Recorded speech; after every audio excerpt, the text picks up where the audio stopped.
अध्यक्ष महोदय, आपण खरं तर या बाबतीत मोठे प्रभावी आहे. अध्यक्ष महोदय, तसं तर मी जातीपाती धर्मात कधी पडलो नाही, कधी त्याच्यात कधी आंदोलन केले नाही. मी आतापर्यंत जे काही आंदोलन केलं, बाहेर आलो, सभागृहात बोललो, ते शेतकऱ्यांबाबत, दिव्यांगाबाबत, अनाथाबाबत, माझ्या सगळ्या लक्षवेधी जास्तीत जास्त दिव्यांगाच्या बाबतीत आणि अनाथाच्या बाबतीत आहे. अध्यक्ष महोदय, पहिल्यांदा आम्ही या सगळ्या अशा मागच्या ठरावात मी बोललो नव्हतोय. मागच्या सभागृहात या आरक्षणाबाबत मी कधी बोललो नाही, कारण माझं असं मत आहे का जातीपेक्षा धर्मापेक्षा हक्काची लढाई फार महत्वाची असते. शेतकऱ्याला त्याचा भाव भेटत नाही, मजुराला त्याची मजुरी भेटत नाही. आणि माझं अजूनही पूर्ण असं मत आहे का शेतकऱ्याला जर भाव भेटले तर सगळ्यात जातीत शेतकरी 75% आहे. एका शेतकऱ्याचे प्रश्न मिटले का या देशातल्या सगळ्या शेतकऱ्याचे प्रश्न मिटतं, एवढी ताकद शेतकऱ्याच्या प्रश्नामध्ये भेटत नाही, मजुराला त्याची मजुरी भेटत नाही. आणि माझं अजूनही पूर्ण असं मत आहे का शेतकऱ्याला जर भाव भेटले तर सगळ्यात जातीत शेतकरी 75% आहे. एका शेतकऱ्याचे प्रश्न मिटले का या देशातल्या सगळ्या शेतकऱ्याचे प्रश्न मिटतं, एवढी ताकद शेतकऱ्याच्या प्रश्नामध्ये आहे. पण ते तुमच्यात धम्मक नाही, ना काँग्रेसवाल्यामध्ये, ना भाजपवाल्यामध्ये, ना शिवसेनेवाल्यामध्ये. तुम्ही शेतकऱ्याचं भलं करू शकत नाही हे 75 वर्षामध्ये स्पष्ट दाखवून दिलं. सगळ्या समाजात शेतकरी आहे, पण शेतकऱ्यासाठी समाज उभा राहत नाही, आमदार उभे राहत नाही, खासदार उभे राहत नाही. हे या देशातलं सगळ्यात मोठं दुःख आहे. अध्यक्ष महोदय, 350 गुन्हे दाखल झाले. 350. 4 ते 5 गुन्ह्यामध्ये किमान 4 वर्षाची सजा मला कोर्टाने सुनावली. आम्ही धडक मारायचं बिलकुल, आणि अजूनही ठोकतोय धरून, काही विषय नाही आहे. अध्यक्ष महोदय, एक लक्षात घ्या का हा देश आम्ही पाहतोय, म्हणजे मध्ये कधी कधी विचार येतं का आपण जाती पाती धर्मामध्ये पडायचं का नाही पडायचं. पण काल एक वाचण्यात मध्ये आलंय, जॉर्ज फर्नांडिसचं भाषण आलं, त्यांनी मस्त सांगितलं. त्यांनी सांगितलं का जन्म झाला का माणसाला जात आणि धर्म चिटकतं, आणि तो मरेपर्यंत कायम राहतं. त्याची जात जात नाही आणि धर्मही त्याच्यातून काही सुटत नाही. आणि म्हणून लोक असं म्हणतात का जातीवर जात सोडू नका, पण जातीवर वाद करू नका. जात कोणच सोडली नाही पाहिजे, कारण जन्मतापासून ते लागतं आणि मरेपर्यंत ते टिकतं. तसं ते पॉयझन आहे. कष्ट करणाऱ्या, काम करणाऱ्या शेतकरी शेतमजुरासाठी ते विषच आहे. शेतकरी म्हणून कष्टकरी म्हणून त्याच्या बाजूने कधी हे सभागृह ज्यानं बांधलं असेल ना अध्यक्ष महोदय, हे सभागृह ज्या मजुरानं बांधलं त्या मजुराला 100 रुपये रोज होता. मी काढली सगळी माहिती. आणि हा इंजिनियर जेव्हा आम्ही पाहतो या सभागृहाला लक्ष देत होता, पुरत होता, वळसे पाटील साहेब, त्याला त्यावेळेस 800 रुपये रोज होता. इंजिनियरले 800 रुपये रोज, आणि ह्या सगळ्या कष्ट करणाऱ्या मजुराला 100 रुपये रोज. हे लुटीचे तंत्र आहे. जो ज्यादा कष्ट करेगा उसको लुटना है, और जो कम मेहनत करेगा उसको देना है. श्रीमंतांना अधिक श्रीमंत व्हावं आणि गरिबांना अधिक गरीब व्हावं, आणि मग गरिबांना श्रीमंताच्या घरी भांडे घासावं, अशी अवस्था आहे. ही व्यवस्था आहे सरळ सरळ. आणि या व्यवस्थेला तोडण्याची ताकद तुमच्या आमच्यामध्ये नाही आहे. म्हणून ही व्यवस्था आम्ही पाहतो आरक्षणावर येऊन आम्ही आता आमची पोळी भाजणार आहोत. याच्यात नेते मोठे होणार, पक्ष मोठा होणार, आणि कार्यकर्ता भस्म होऊन जाईल, पेटून जाईल. अरे मोठे मोठे कार्यकर्ते, मोठे मोठे मंत्री महोदय जर आम्ही पाहतोय का द्वेष निर्माण करणारे भाषण जर करत असेल तर कसं होणार आहे अध्यक्ष महोदय. अध्यक्ष महोदय, पूज्य बाबासाहेब आंबेडकरांनी अतिशय संघर्ष करून, लागण तेवढे कष्ट करून, अध्यक्ष महोदय, बाबासाहेबांना कधी आमच्या शरीरात, स्वतःच्या शरीरात जात शिरू दिली नाही. मला बाबासाहेब आंबेडकरचं एक वाक्य अजूनही मनात कोरून ठेवलं अध्यक्ष महोदय. अध्यक्ष महोदय, बाबासाहेबांना हे म्हटलंय का होय मी पहिले भारतीय आहे, नंतर सुद्धा भारतीय आहे. आम्ही महापुरुषाच्या नावावर जात लावून देतोय, एवढे नालायक निघालोय. पेटून द्यायला पाहिजे सगळ्यांना. खरं तर पुतळा लावला, पुरुषाचे फोटो लावले का तो त्या जातीचा.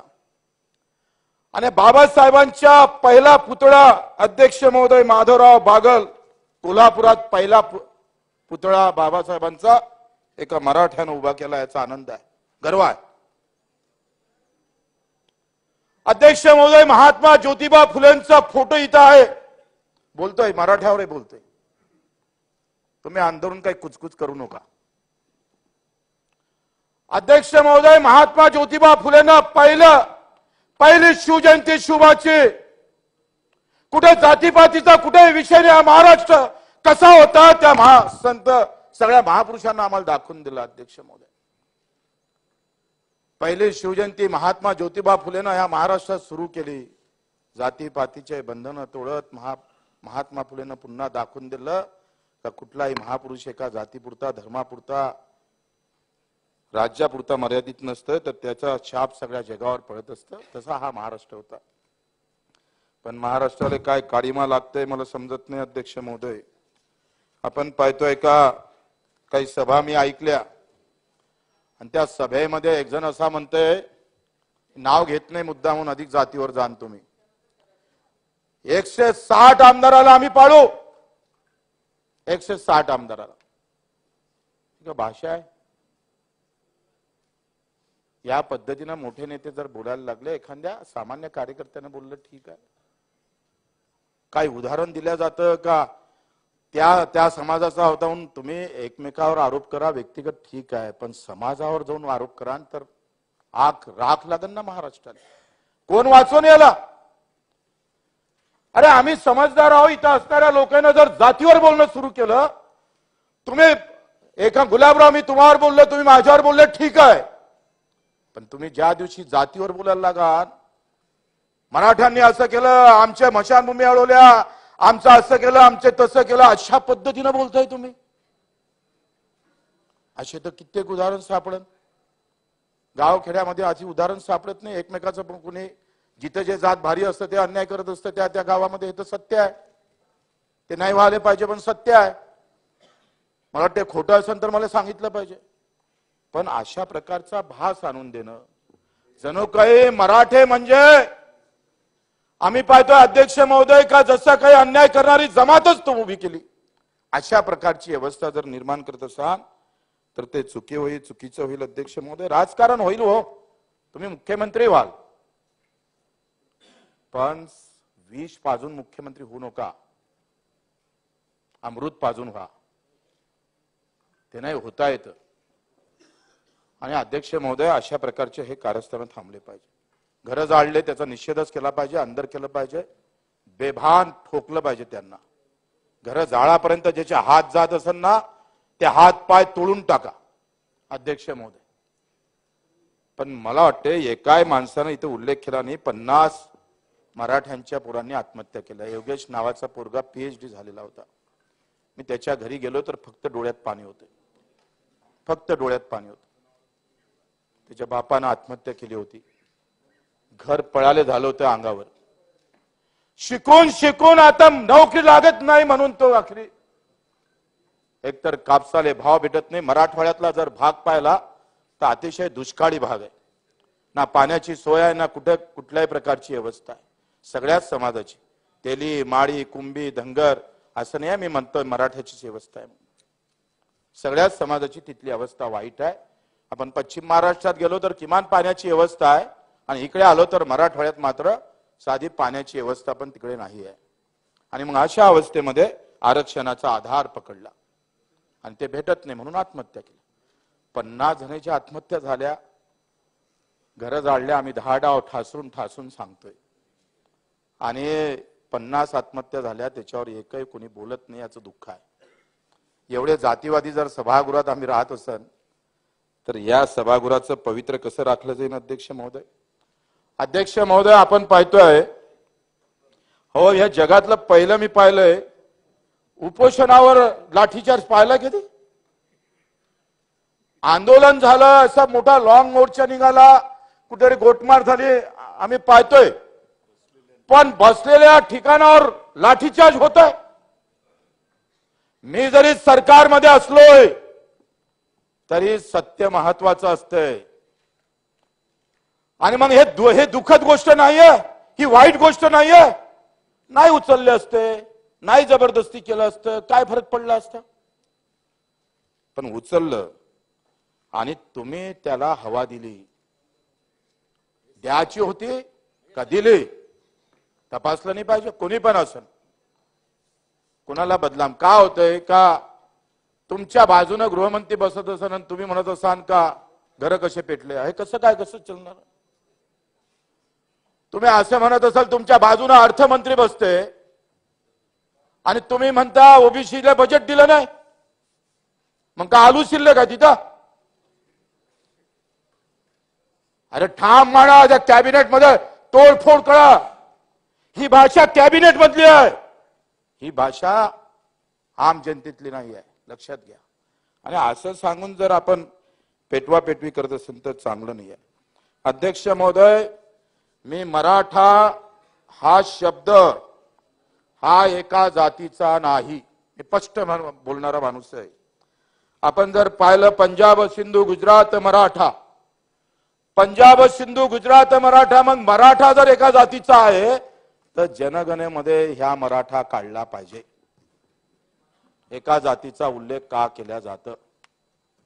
प्रस्ताव तयार करा, काळा मराठ्याला इथून. हा एका जातीत हा जनगणनामध्ये आला कसा. अध्यक्ष महोदय, 800 वर्षापूर्वीचा पुरावा आहे. लीळा चारित्र ग्रंथामध्ये सरळ स्पष्ट म्हटलं आहे. आचार्य गावामध्ये जात पारी कुंभी बसले होते. यात म्हणाले, अहो पाटील मराठे, तुमच्या गावी ब्राह्मणांचे घर नाही का. 800 वर्षाचा पुरावा आहे. 800 वर्ष. कुंभी हा मराठाचा आहे, पाटील हा मराठाचा आहे. पाटील पदवी आहे. हो गुरधर साहेब, तुम्ही पाटील कुंभीमध्ये येत नाही, पण पदवी पाटील लागली ना तुम्हाला. पाटील पदवी आहे, देशमुख पदवी आहे, ते कोणत्याही जातीला लागतं. पण पाटील हा आम्ही पाहतोय का मराठा ही सुद्धा या मुलखाचं नाव आहे. वेळात वीर दवळले सात. आम्ही पाहतोय का मराठ्याचं वर्णन आम्ही पाहतोय. 18 पगड जातीतला तेली असन, महार असन, माळी असन, बौद्ध असन, सुतार असन, कुमार असन, धनगर असन, मल्हारराव होळकरांच्या समाधीच्या खाली मराठा सरदार म्हणून लिहिला गेलाय. ते काळान काय तुम्ही. काळाची ताकद आहे तुमच्यात. मराठा हाच मी म्हणतोय. कुंभी 400 वर्षापूर्वी तुकाराम महाराज म्हणतोय, बरे झालं देवा कुंभी केलो, नाहीतर अहंकार न मेलो असतो. नंतर 200 वर्षापूर्वी महात्मा ज्योतिबा फुलेचं आसूड आहे. याच्यात काय म्हणताय अध्यक्ष महोदय. ज्या महात्म्याला आम्ही मानतोय, जातीचे नसले तरी आम्ही महात्मा फुलेचे कट्टर कार्यकर्ते आहे. महात्मा फुलेसाठी लागण तेव्हा मरण यावं तेवढं मरण आम्ही स्वीकारू. अध्यक्ष महोदय, महाराजांचा पहिला पोवाडा लिहिणारे आमचे महात्मा ज्योतिबा फुले काय म्हणतं. कुळवाडी भूषण पावाडा गातो भोसल्यांचा, छत्रपती शिवाजींचा, लंगोट्यास देई जानवी, पोशिंदा कुंभ्यांचा, काळ तो असा यवनांचा. अरे महात्मा ज्योतिबा फुलेले खोटे मागताय तुम्ही. महात्मा ज्योतिबा फुलेने खोटं बोलले. हे आसूड शब्दात त्यांनी लिहिलेला पोहाडा अध्यक्ष महोदय. इथून ते समोर म्हणतंय तुम्ही यांना जर खोटं पाळत असेल तर कसं होणार अध्यक्ष महोदय. जिजाबाईचे मूळ घर होते पुण्यास. खान राहिला तिथं वस्तीचं. मराठाचं चौकीबंदी गावात शिरण्यास.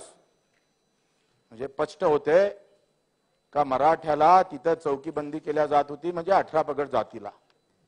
अध्यक्ष महोदय, आज मराठ्याला त्यावेळेस बंदी होती. दुर्दैव आहे आता मराठ्यांना बंदी करावं लागतं. काय मला तर वाटतं जे मराठे मंत्री झाले त्यांनाच खरं तर धन्यवाद द्यायला पाहिजे. चांगलंही केलं का मराठ्यांनी मराठ्यासाठी आरक्षण दिलं नाही. अध्यक्ष महोदय, एक आसूडचा दुसरा भाग आहे. त्याच्यामध्ये एक गृहस्थ जातं महात्मा ज्योतिबा फुलेकडे आणि त्यांच्या पगोट्यात 3 शेंड्या लोंबत नव्हत्या. शिंप्याचं म्हणावं पगोट्यावर जागोजागी सुया टोचल्या नव्हत्या, सोनारातील म्हणावं, त्याच्या भाऊपुढे उरडा निघाला नव्हता व ब्राह्मणातील म्हणावं. महात्मा फुलेले पंच चिंता लागली, काय म्हणावं याला. आणि तेव्हा आपला मोहरा माझ्याकडे फिरून आपणच मला प्रश्न केला की तुम्ही मला ओळखले काय, महात्मा फुलेला म्हणतात ते. मी म्हणालो नाही महाराज. म्हणजे ज्योतिबा म्हणाले, मी तुम्हाला ओळखले नाही, माफ करा. गृहस्थ म्हणाला, मी मराठी कुळातील मराठी आहे. तुम्ही मराठे असाल, परंतु तुमची जात कोणती, असे महात्मा ज्योतिबा फुले म्हणतात. आणि मग गृहस्थ म्हणते माझी जात मराठे. मग मी म्हणजे ज्योतिबा म्हणते महाराष्ट्रात जेवढे म्हणून महारापासून तो ब्राह्मणापर्यंत लोक आहे ते सर्व मराठे आहे. आता एवढं स्पष्ट 200 वर्षापूर्वी महात्मा ज्योतिबा फुलेंना म्हटलंय, हे तुम्ही लोकांसमोर आणत नाही. आणि अध्यक्ष महोदय, आणि म्हणून ते मग पुन्हा विचारतोय तर म्हणते मी कुंभी.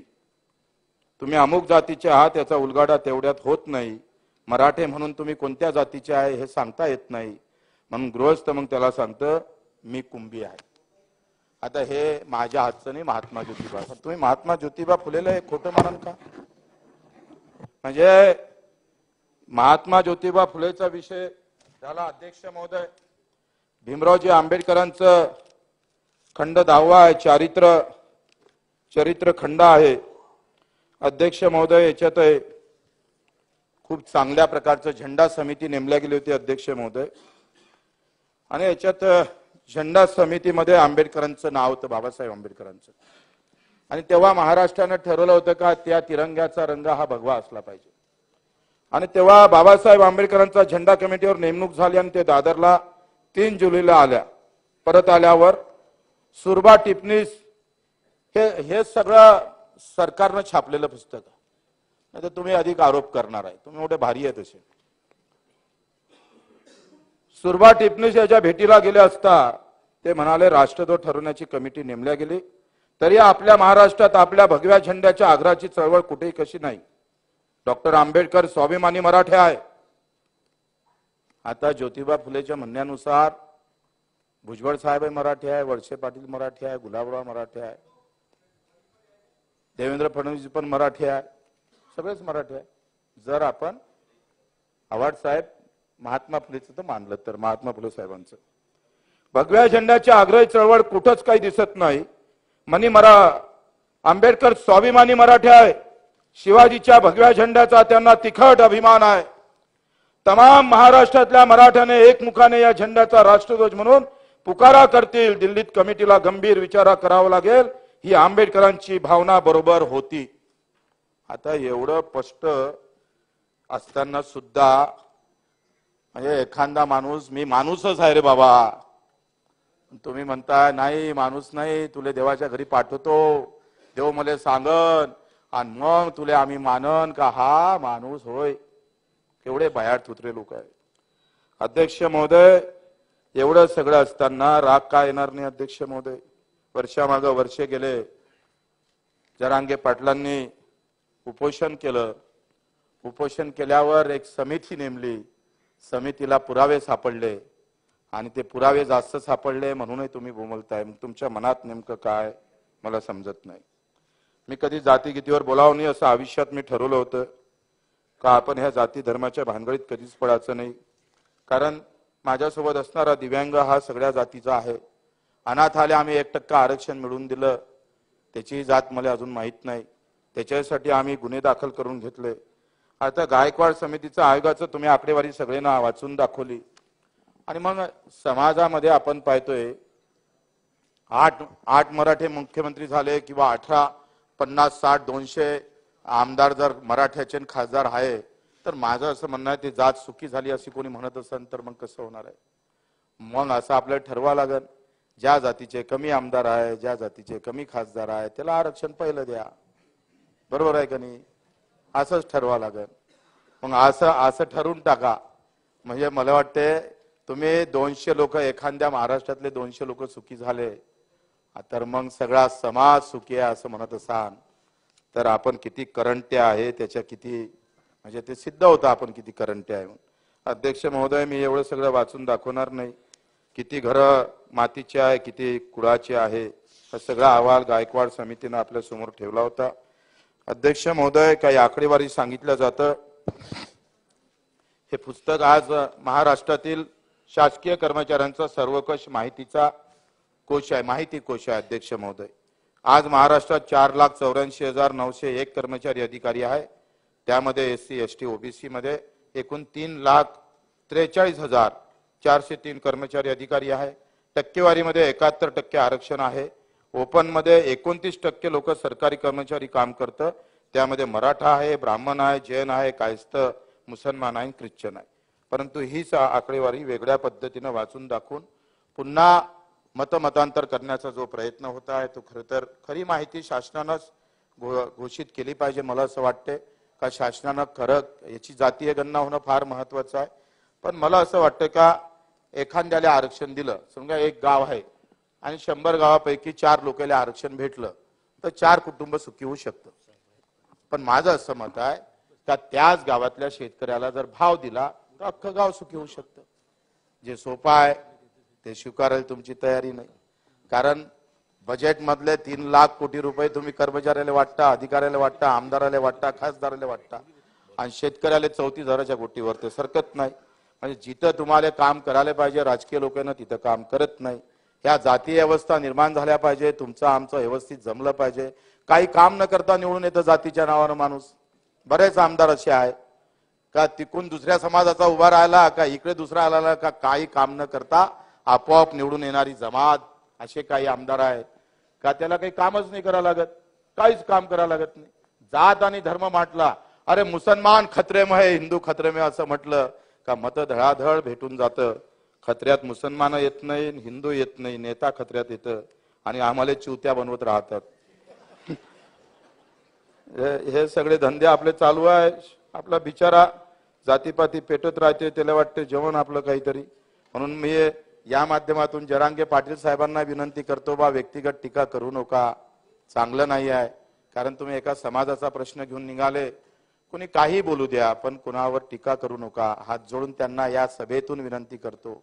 आखरी एखादा नेता बोलला का त्याचे परिणाम समाजावर भोगा लागते आणि आपण सुद्धा जे काही मोठे माणसं असेल त्यांनी सुद्धा व्यक्तिगत कोणाची टीका टिप्पणी न करता मला वाटतं आपापल्या पद्धतीनं चांगल्या मार्गाने आपण भांडलो पाहिजे.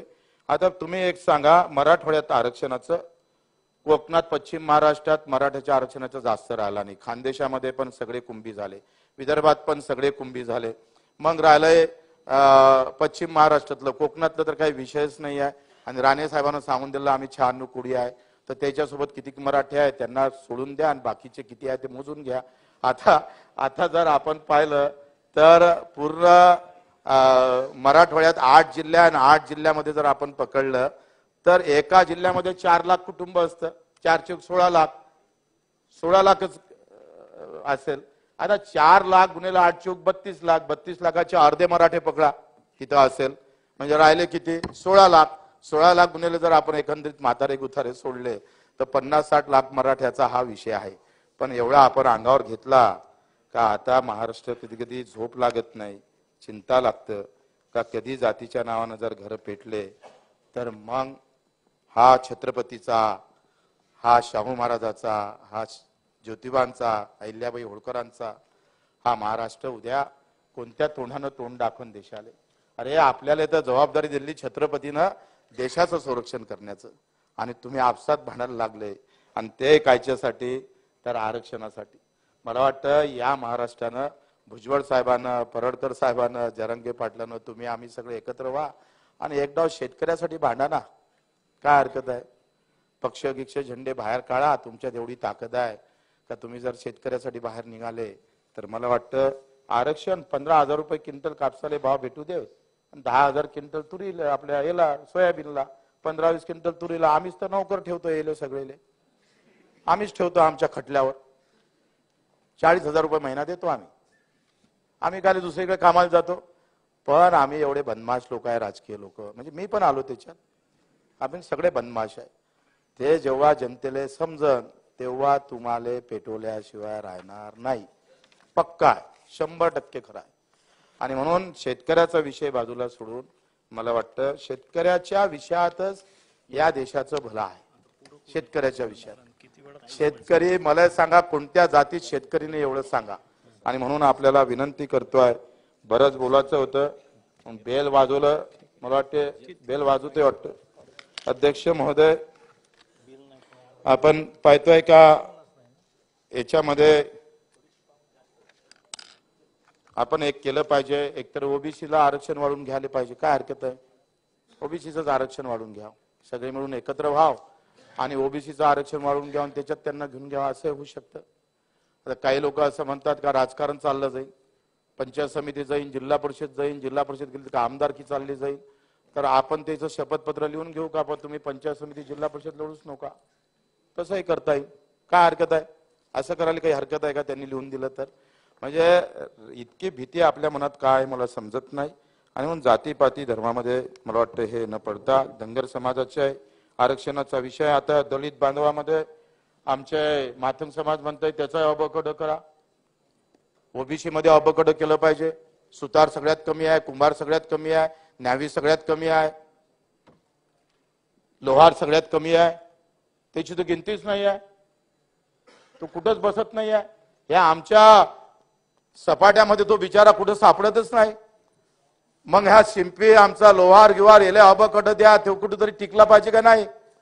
ते संख्येनं कमी आहे म्हणून त्याच्यावर अन्याय कराल का तुम्ही? त्याला पण आपण आरक्षणात ओबीसी मध्ये स्थान दिलं पाहिजे आणि त्याच्याही पाठीशी उभं राहिलं पाहिजे अशाही अपेक्षा करतो. आणि तुम्ही झालंच नाही तर मला असं वाटतंय का या राज्यात शांतता ठेवायची असेल तर पूज्य बाबासाहेब आंबेडकरांचे वंशज आमचे प्रकाश आंबेडकरलाच आता मुख्यमंत्री केलं पाहिजे. म्हणजे या देशामध्ये खऱ्या अर्थानं खरा न्याय ज्यांनी या ज्यांनी घटना दिली आमच्या देशाला, त्याच्यावर आम्ही कम से कम तेवढं तरी आपण केलं पाहिजे. अशा पद्धतीनं समोर झाले काय हरकत आहे? काही हरकत नाही. मला वाटतं हे तेव्हा शांत राहील सगळं. मी तर मुद्दा म्हणून विधानसभेत बोलतोय सगळ्या, कारण मला काही पक्ष नाही आहे, पण असं करायला काय हरकत आहे? का बरं दलित मुख्यमंत्री होऊ नये? का बरं माळी मुख्यमंत्री होऊ नये? का बरं तेली होऊ नये? तेलाचा मुख्यमंत्री झाला पाहिजे. आता लय झालंय, आम्ही 8 वर्ष मराठ्याला दिले, तुम्ही आम्हाला काहीच दिलं नाही मराठ्याला आरक्षण. आदिवासी मुख्यमंत्री आमचा राजकुमार कोण मुख्यमंत्री झाला पाहिजे? काय हरकत आहे? अध्यक्ष महोदय, आखरी समतेचा हा नारा फक्त बोलून चालत नाही, प्रत्यक्षात उतरावं लागतं. आणि म्हणून एका जातीला टार्गेट केल्यापेक्षा मला वाटतं सगळे मिळून सगळ्यांसोबत जाऊन आम्ही सगळे एक आहोत, महाराष्ट्र धर्म पाळावा एवढीच अपेक्षा करतो, विनंती करतो. अध्यक्ष महोदय, आपण भरपूर बोलू दिलं, कारण तुमचं लगेच आमच्यासाठी बेल वाजतंय, आज वाजवली नाही त्याबद्दल धन्यवाद. जय हिंद, जय महाराष्ट्र. सन्मान्य सदस्य